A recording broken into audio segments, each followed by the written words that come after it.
If you're over 60, 70, 80 and walking feels more uncertain than it used to, if you found yourself gripping walls, furniture, or avoiding certain rooms, if you live alone and worry that one wrong step could lead to something serious, this video is for you. You're not alone, and you're not weak. Many seniors today feel that their legs aren't what they used to be, or that the floor itself seems less predictable. But most people don't realize the problem isn't always strength, it's how we walk. In this video, we're going to uncover 6 simple walking habits that help older adults walk with more stability, awareness, and confidence, without going to the gym or needing fancy equipment. These habits are physical therapist approved, safe to practice at home, and can be life-changing, especially if you've experienced a fall or feel like you're slowing down. So take a breath. You don't need to train harder. You just need to walk smarter. Let's take this one step at a time, together. Let's start with the first and possibly most underrated habit: where you look while walking. Most people over 60 instinctively look down at the ground when they walk, especially if they've had a fall before. It feels safer, right? But here's the truth. Looking down too much actually increases your risk of falling. Why? Because your body follows your eyes. When your head tilts down, your shoulders round forward, your center of gravity shifts, and your stability weakens. That small change can throw off your entire balance system, especially your core and lower back alignment. How to practice this habit. Step 1. Stand near a wall or counter. Begin walking slowly in a straight line, either in your hallway or a safe open area. Step 2. Keep your gaze about 2 to 3 meters ahead of you, not directly at your feet. Imagine you're scanning for a friend across the room. Step 3. If needed, glance briefly at the floor ahead, but return your focus to the horizon. Posture cues. Chin gently tucked, not lifted. Shoulders relaxed and down. Arms swinging gently at your sides. Mental tip. Repeat silently. Eyes forward, chest open, walk tall. Why this works. This habit reorients your balance system. It activates the vestibular system in your inner ear and recenters your body's natural alignment. It also gives your brain more useful visual information about space, light, and floor patterns, without the tunnel vision that happens when you stare downward. With consistent practice, this habit alone can make you feel more confident, taller, and more stable as you move, even in unfamiliar spaces. Your legs do the walking, but your arms help you stay upright. One of the easiest ways to improve your balance is to let your arms move naturally as you walk, and yet many seniors stop using their arms without even realizing it. This can happen after an injury, a period of inactivity, or simply from developing cautious habits. But here's the key. Your arms are part of your balance system. When you swing them properly, you create momentum, rhythm, and counterbalance that helps prevent stumbles. How to practice this habit. Step 1. Stand with your feet shoulder width apart. Relax your arms by your sides. Step 2. Begin walking forward slowly. Focus on letting your arms swing gently from the shoulders, not the elbows. Step 3. Allow opposite arm and leg to move together. When your right foot steps forward, your left arm swings forward. This is called cross-pattern movement, and it's how your body naturally balances. Tips. Keep your hands relaxed, not clenched. Don't exaggerate the swing. Let it be natural and smooth. If you're unsure, try marching in place slowly to feel the rhythm first. Why this works. Arm swing restores your body's natural gait coordination, a rhythm that's wired into your nervous system. It also activates your core muscles and reinforces upright posture. More importantly, it helps you react to sudden changes in movement, like stepping off a curb or turning quickly. Without arm swing, your upper body becomes stiff, which makes you more likely to wobble or lose balance. Even practicing this habit for a few minutes a day, while walking indoors or outside, can rebuild walking confidence and coordination. Do you ever feel like your feet land flat and stiff when you walk? Or that your steps sound heavy, almost like a thump instead of a roll? That may be because you're not walking heel to toe, and that habit matters more than most people think. When your foot strikes the ground flat or with your toes first, your body misses out on its natural shock absorption and balance feedback. But when you walk heel first, then roll through the foot to your toes, you activate the stabilizers in your ankles, knees, and hips.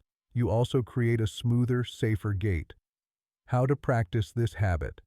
Step 1. Stand upright, barefoot or in flat shoes, near a wall or counter for safety.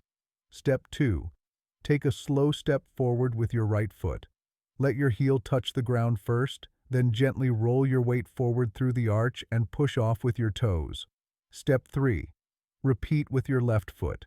Walk forward slowly for 10 to 15 steps, focusing on the sequence, heel to arch to toes. Posture cues.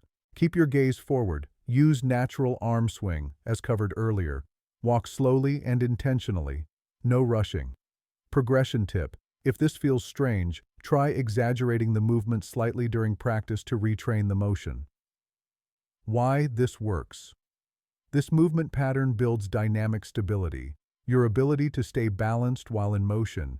It engages the proprioceptive system, which relies on subtle feedback from the soles of your feet to adjust your posture with each step. Heel-to-toe walking also improves reaction time to uneven surfaces, encourages proper alignment in knees and hips, reduces the risk of trips and forward falls caused by toe-first walking. It might feel unusual at first, but after a few sessions, it becomes second nature, and your walking will feel lighter, more controlled, and safer. Many people think that taking large, confident strides is a sign of good mobility, but for older adults, long strides can actually increase instability. That's because big steps often shift your weight too far forward, pulling you off balance before your back foot can catch up. It also reduces your reaction time, especially on uneven or slippery surfaces. The safer, smarter habit is to take smaller, more deliberate steps. This gives your body more control, more feedback from the ground, and more chances to adjust if something unexpected happens. How to practice this habit. Step 1. Stand upright with your feet hip-width apart in a safe, open space. Step 2. Begin walking forward slowly, aiming to place each foot just slightly ahead of the other. Step 3. Focus on short, consistent steps. Your feet should land under your center of mass, not far in front of you. Posture cues. Keep your head up and eyes looking forward. Let your arms swing naturally. Move with a steady rhythm, not too fast or too slow. Challenge.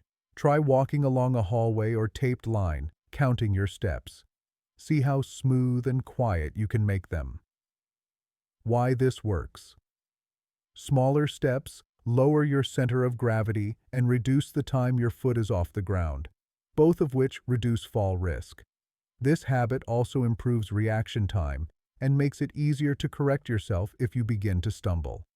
Benefits of shorter steps include more stable transitions between steps, better posture and core engagement, reduced strain on knees and hips. If you've ever tripped because your foot caught on the floor, chances are your step was too long. By walking with intention, even a short hallway becomes a safe training ground for better mobility. This simple adjustment can rebuild walking confidence in days and make everyday movements like getting the mail, crossing a room, or shopping feel much safer. Most people associate core strength with AB workouts on the floor. But here's a secret. Your core is working every time you walk, if you let it. The core includes your abdominal muscles, back muscles, and even your pelvic floor. It acts like a natural brace, keeping you upright, balanced, and responsive. As we age, many people unconsciously disconnect from their core. They shuffle, slouch, or lean too far forward. The result? Instability, poor posture, and higher fall risk. The good news is you can rebuild that connection simply by walking with core awareness. How to practice this habit. Step 1. Stand tall. Imagine a string gently pulling the top of your head toward the ceiling. Step 2. Before taking a step, gently engage your core, as if bracing slightly before a cough or lifting a light object. Not too tight, just a gentle firmness. Step 3. Begin walking slowly. Keep your steps short and steady, and maintain this core activation as you move. Step 4. Breathe normally. Inhale through the nose, exhale gently through the mouth. Don't hold your breath. Posture cues. Chest open, shoulders relaxed, hips facing forward, not swaying side to side. Imagine your belly button slightly pulling in toward your spine. Mental cue. I walk from my center. Why this works. Walking with core engagement builds postural stability, which is your ability to stay upright when unexpected forces act on you, like a bump or sudden turn. It also relieves excess pressure from your lower back and improves coordination between your upper and lower body. Even a few minutes a day walking with this gentle core-on habit can reduce swaying and wobbling, improve balance while turning or stepping sideways, support better breathing and energy efficiency. No gym, no crunches, just smart walking. With consistency, your core becomes your internal stabilizer, helping you feel safer and stronger with every step. One of the most overlooked causes of falls isn't strength or even balance, it's simply not noticing what's under your feet. As we age, vision changes, lighting matters more, and the ability to process contrast and depth quickly can decline. A shadow, a rug edge, or a change in floor texture can become a serious hazard if your eyes and brain aren't trained to notice them early enough. The good news is that this habit, floor pattern and lighting awareness, can be trained just like a muscle. How to practice this habit. Step 1. Choose a safe walking space in your home with some visual variety, maybe a rug, a tiled area, or a transition between rooms. Step 2. Begin walking slowly, eyes forward as you learned in Block 2, but this time also become aware of floor textures, wood, tile, carpet, lighting changes, shadows, bright spots, potential obstacles, cords, rugs, thresholds. Step 3. Without staring at the floor, use your peripheral vision to detect changes. Imagine you're scanning like a gentle radar. Step 4. Say silently to yourself, notice the floor, notice the light. This keeps your awareness active. Bonus tip, walk at different times of day. Morning sun, afternoon shadows, and evening lighting all affect how you perceive depth and contrast. Why this works. This habit sharpens your visual motor coordination, the connection between what your eyes see and how your feet respond. It trains your brain to process spatial information quickly and adjust steps in real time. Benefits include fewer stumbles over unseen edges or shadows, better reaction to slippery or shifting surfaces, increased confidence in unfamiliar environments. If you've ever tripped because of a small bump or change in lighting, this habit directly addresses that weakness. With consistent practice, you'll regain that early warning system your brain needs to stay one step ahead. You've just learned 6 powerful walking habits that can change the way you move, safely, confidently, and with more control.